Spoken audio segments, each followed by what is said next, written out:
तो सबसे पहले बात करते हैं कौन सी ऐसी गलतियां हैं जो नॉर्मली स्टूडेंट करते हैं। दो बड़ी बड़ी गलतियां, अगर आप इन दोनों में से किसी भी अगर एक कैटेगरी में आ रहे हैं तो आपको अपने आप को इस चीज़ को अब हटाने की बहुत ज़्यादा ज़रूरत है, क्योंकि अगर यही गलती आप करते रहें एंड तक तो आपको रिजल्ट नहीं मिलेगा। तो सबसे पहली गलती ये है कि ऑर्गेनिक केमिस्ट्री समझने के लिए स्टूडेंट्स बहुत ज़्यादा क्वेश्चन करना शुरू कर देते हैं, बहुत मोटी मोटी बुक्स ले लेते हैं। इसमें मैकेनिज़्म ही मैकेनिज़्म भरा होता है, बहुत सारे रिएक्शंस होते हैं, बहुत सारे अलग अलग मेथड्स होते हैं उसमें क्वेश्चंस करने के। टिप्स ट्रिक्स इन सब के चक्करों में पड़ के वो अपना ज़्यादातर टाइम ऑर्गेनिक केमिस्ट्री में ही लगा देते हैं, जबकि फिज़िकल केमिस्ट्री जिसमें बहुत ज़्यादा कैलकुलेशन की डिमांड होती है, जो जिसको टाइम देने की ज़रूरत है केमिस्ट्री में, उसको ना दे करके, इनऑर्गेनिक केमिस्ट्री को ना दे करके सिर्फ ऑर्गेनिक केमिस्ट्री के पीछे पड़ के आपको कुछ फ़ायदा नहीं होगा। अगर आपको पूरी ऑर्गेनिक केमिस्ट्री अगर समझ भी आ गई तो ओवरऑल आपके नंबर कम ही आएंगे, क्योंकि आपने पूरी केमिस्ट्री तो पढ़ी नहीं, सिर्फ ऑर्गेनिक केमिस्ट्री पढ़ने से तो कुछ होगा नहीं। तो वहाँ से ऑर्गेनिक केमिस्ट्री से टाइम बचा के आप फिज़िकल केमिस्ट्री को दीजिएगा तो उससे फ़ायदा होगा। तो ऑर्गेनिक केमिस्ट्री में आप अपना टाइम कैसे बचाएं, इसकी बात करेंगे। ये पहली गलती है जो कि बहुत ज़्यादा स्टूडेंट करते हैं कि दिन भर क्वेश्चंस करते रहेंगे ऑर्गेनिक केमिस्ट्री के, दिन भर बुक्स पढ़ते रहेंगे कोई कहीं से मार्केट से ला ला के। वो सब गलती नहीं करनी है। और दूसरी कैटेगरी के जो स्टूडेंट होते हैं जो कि बिल्कुल ही इस ऑर्गेनिक केमिस्ट्री पार्ट को इग्नोर कर देते हैं, इसको इतना ज़्यादा अंडररेटेड बना देते हैं कि फिज़िकल केमिस्ट्री और इनऑर्गेनिक केमिस्ट्री ही मेजर मेजर पोर्शन है, जबकि तीनों ही पार्ट्स का इक्विवेलेंट वेटेज है नीट में। अप्रॉक्स 13 टू 14 क्वेश्चन हमेशा आते हैं 45 में से नीट में, और जो कि कोर ऑर्गेनिक केमिस्ट्री पे होते हैं। तो इस पार्ट को टोटली इग्नोर करने से आप अपने बहुत ज़्यादा नंबर खो सकते हैं, जो कि आसानी से ऑर्गेनिक केमिस्ट्री में स्कोर लोग कर लेते हैं। तो अब बात करते हैं कि इसमें आपको करना क्या ऑर्गेनिक केमिस्ट्री में। तो ऑर्गेनिक केमिस्ट्री पढ़ने के लिए आप बेसिकली कंप्लीट ऑर्गेनिक केमिस्ट्री को पोर्शन वाइज डिवाइड कर लीजिए, सही सही मेथड के अकॉर्डिंग करिए, जैसे कि हम आगे बात करते हैं।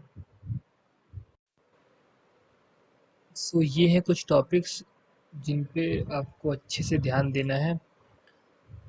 अगर आप इन सारे टॉपिक्स को अच्छे से समझ ले ये पार्ट वाइज, तो आपका कंप्लीट ऑर्गेनिक केमिस्ट्री हो जाएगा और आपका बेसिकली लिंक हो जाएगा कि IUPAC नॉमेनक्लेचर का क्या लेना देना है जनरल ऑर्गेनिक केमिस्ट्री से, रिएक्शन से, ट्रेंड का क्या लेना देना है। तो इन सब को समझने के लिए आपको इंटरलिंक करके पढ़ना ज़रूरी है। तो यहाँ पे हम सबसे पहले IUPAC नॉमेनक्लेचर की बात करते हैं। IUPAC बेसिकली जितने भी आपके नेम्स हैं, जितने भी आपके नेम्स दे रखे हैं एक टेबल में फर्स्ट पार्ट में ऑर्गेनिक केमिस्ट्री के, तो उस टेबल को आप अच्छे से पढ़ें। उस टेबल में जितने भी नाम दे रखे हैं, बेसिकली लोग रिएक्शंस जब करते हैं तो उनको यही समझ नहीं आता है कि एसाइल ग्रुप कौन सा है, एल्काइल ग्रुप कौन सा है। उनको यही समझ नहीं आता है कि ये ईथर है या फिर कोई और मॉलिक्यूल है। तो ये मतलब ये बहुत ज़्यादा कुछ ज़्यादा ही बेसिक चीज़ें हैं जिनमें आप बिल्कुल कंफ्यूज नहीं होना चाहिए। आपको यही समझ नहीं आ रहा कि एसाइल कौन सा है, एसिड कौन सा है, अमाइंस सेकेंडरी है कि टर्शियरी है। तो ये IUPAC नॉमेनक्लेचर आप अच्छे से पढ़ें, ताकि आपको मतलब कि IUPAC बहुत ज़्यादा बेसिक्स है, इसको करे बिना आपका रिएक्शन नहीं होगा। तो रिएक्शन पे कूदने से पहले आप IUPAC नॉमेनक्लेचर अच्छे से पढ़ लें।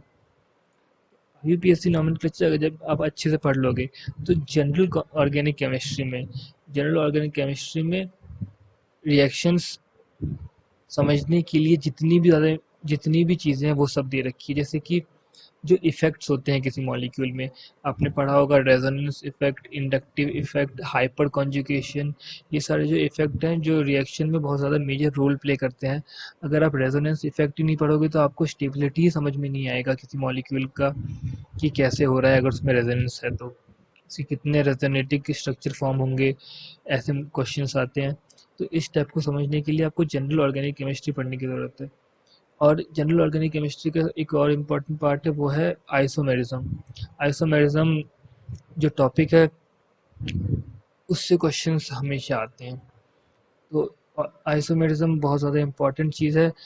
इसको एनसीईआरटी में दे रखा है अच्छे से, और कुछ चीज़ें एनसीईआरटी में नहीं दी हैं, वो आपको बाहर से पढ़ने की ज़रूरत है। तो आइसोमेरिज्म टॉपिक मैंने अपने लास्ट वीडियोस में कवर किया है। अगर आपको वो चीज़ समझनी है तो आप जाके उन वीडियोस को देख सकते हैं। बहुत ज़्यादा हेल्पफुल है, उसमें मैंने अच्छे से बताया हुआ है कि एनसीईआरटी से क्या पढ़ें और एनसीईआरटी के बाहर से क्या पढ़ें। तो जब जनरल ऑर्गेनिक केमिस्ट्री के बाद हम बात करते हैं रिएक्शंस की। रिएक्शंस जो कि सबसे ज़्यादा एक टाइडियस काम है, बहुत ज़्यादा टाइम कंज्यूमिंग है रिएक्शंस, जिस जो सारे चैप्टर्स में है। अल्काइल्स ले लो या फिर अल्कोहल या ईथर, कोई भी चैप्टर उठा के ले लो, तो रिएक्शन बेसिकली बहुत ज़्यादा इंपॉर्टेंट है, और रिएक्शन से क्वेश्चन तो आने ही आने हैं। किसी ना किसी, कोई ना कोई नेम्ड रिएक्शन आ सकता है, या फिर कोई मैकेनिज्म का कोई पार्ट आ सकता है। चेंजेस कैसे होती है रिएक्शन में, अगर मॉलिक्यूल चेंज हो रहे हैं, तो ये सब चीज़ें रिएक्शंस में आती हैं, जिनको आप कनेक्ट करके पढ़ें कि टाइप्स ऑफ रिएक्शन पहले पढ़ें, उस टाइप में कौन सा चैप्टर में कौन से टाइप अप्लाई हो रहा है। जैसे कि हम बात करें कि एल्कीन चैप्टर है, तो एल्कीन चैप्टर में जो इलेक्ट्रोफिलिक एडिशन रिएक्शन है उसका बहुत ज़्यादा इंपॉर्टेंस है। और रिएक्शंस बेसिकली जितने भी टाइप के हैं उनको आप किसी ना किसी, या तो न्यूक्लियोफिलिक एडिशन या इलेक्ट्रोफिलिक एडिशन या कोई सब्स्टिट्यूशन या फिर एलिमिनेशन, किसी न किसी में टाइप में रख सकते हैं। अगर आप जिस टाइप में रखना स्टार्ट करेंगे तो आपको वो रिएक्शन याद करने की ज़रूरत नहीं पड़ेगी। अगर मॉलिक्यूल्स देख के समझ जाओगे कि इसमें किस टाइप का रिएक्शन होगा जब वो पेपर में आएंगे। तो रिएक्शंस के बाद हम बात करते हैं ट्रेंड्स की। आपने देखा होगा कि बॉइलिंग पॉइंट का ट्रेंड, एसिडिटी बेसिसिटी का ट्रेंड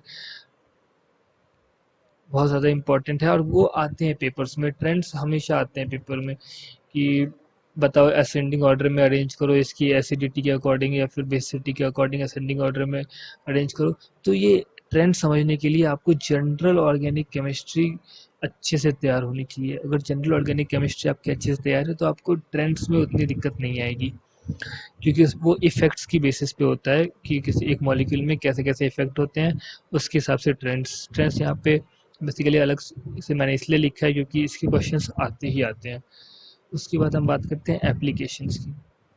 एप्लीकेशंस में किसी भी चैप्टर के एंड में अगर कोई आइसोमेरिज्म दे रखा है तो आइसोमेरिज्म का क्या इंपॉर्टेंस होता है मॉलिक्यूल्स में वो बता रखा है, तो वो इम्पोर्टेंट है हो जाता है। और जो ये सारे चैप्टर है बायोमॉलिक्यूल्स, पॉलीमर्स, ये सब एप्लीकेशन बेसिस पे ही है कि क्या यूज़ है उनका पढ़ाई, ये ऑर्गेनिक केमिस्ट्री पढ़ने के लिए। तो वो उससे क्वेश्चंस आते हैं, 2-3 क्वेश्चन हमेशा आ जाते हैं पॉलीमर बायोमॉलिक्यूल चैप्टर मिला के। तो ये भी इम्पॉर्टेंट है, इस चीज़ को भी इग्नोर ना करें। तो ये सारी टॉपिक जो मैंने बताए, इन सबको समझने के लिए, अच्छे से पढ़ने के लिए आप एनसीईआरटी को ही प्रीफर करें।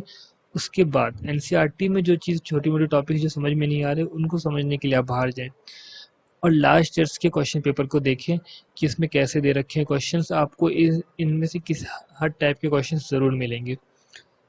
अगर आपको वीडियो अच्छी लगी तो इस वीडियो को लाइक करें। थैंक यू फॉर वॉचिंग, और इस चैनल को सब्सक्राइब कर लें।